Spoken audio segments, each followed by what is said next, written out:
Assalamualaikum warahmatullahi wabarakatuh.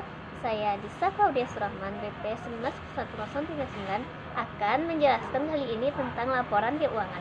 Yang pertama yang kali ini saya jelaskan adalah definisi laporan keuangan. Laporan keuangan adalah suatu penyajian terstruktur dari posisi keuangan dan kinerja keuangan suatu entitas.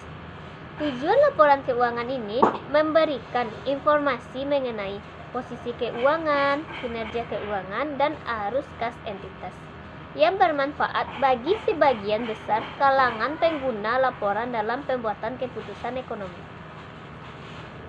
Baiklah, selanjutnya saya akan menjelaskan tentang komponen dalam laporan keuangan ini. Komponen yang pertama adalah laporan posisi keuangan. Adalah laporan yang menunjukkan posisi keuangan pada tanggal tertentu dan menyajikan posisi aset sama dengan liabilitas ditambah ekuitas. Penyajian dapat menggunakan kontrol atau stafel.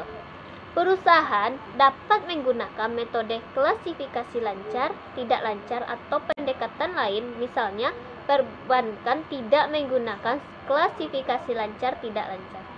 Standar itu tidak menjelaskan komponen yang dilaporkan secara detail, namun menjelaskan minimum line pendekatan lain. Misalnya, perbankan tidak menggunakan klasifikasi lancar, tidak lancar.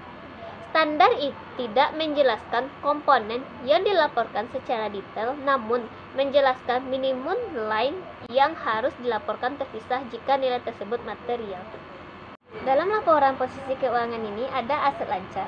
Klasifikasi aset lancar jika mengharapkan akan merealisasikan aset atau bermaksud untuk menjual atau menggunakannya dalam siklus operasi normal. Memiliki aset untuk tujuan diperdagangkan, mengharapkan akan merealisasikan aset dalam jangka waktu 12 bulan setelah pelaporan, atau kas atau setara kas. PSHK 2 laporan arus kas kecuali aset tersebut dibatasi pertukarannya atau penggunaannya untuk menyelesaikan liabilitas sekurang-kurangnya 12 bulan setelah periode pelaporan. Entitas mengklasifikasikan aset yang tidak termasuk kategori tersebut sebagai aset tidak lancar. Selanjutnya adalah liabilitas.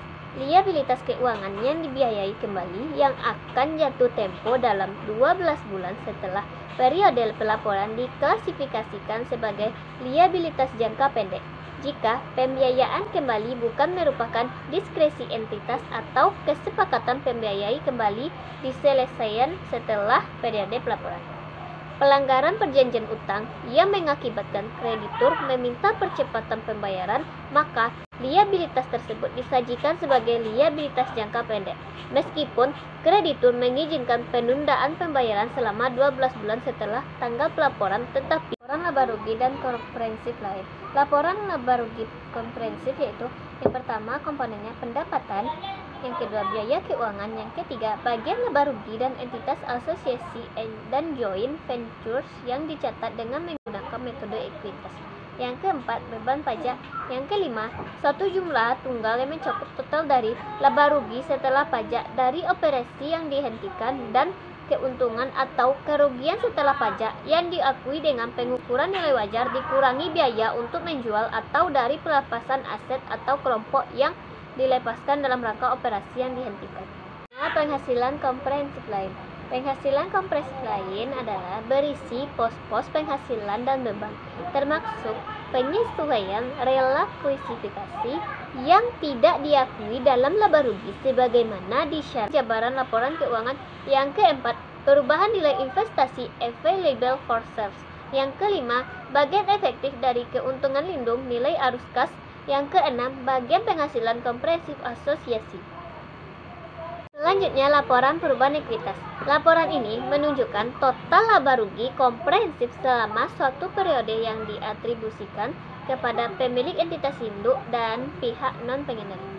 Untuk tiap komponen ekuitas, pengaruh penerapan retrospektif. Rekonsiliasi antara saldo awal dan akhir periode yang timbul dari laba rugi, pos pendapatan komprehensif, dan transaksi dengan pemilik dalam kapasitasnya sebagai pemilik.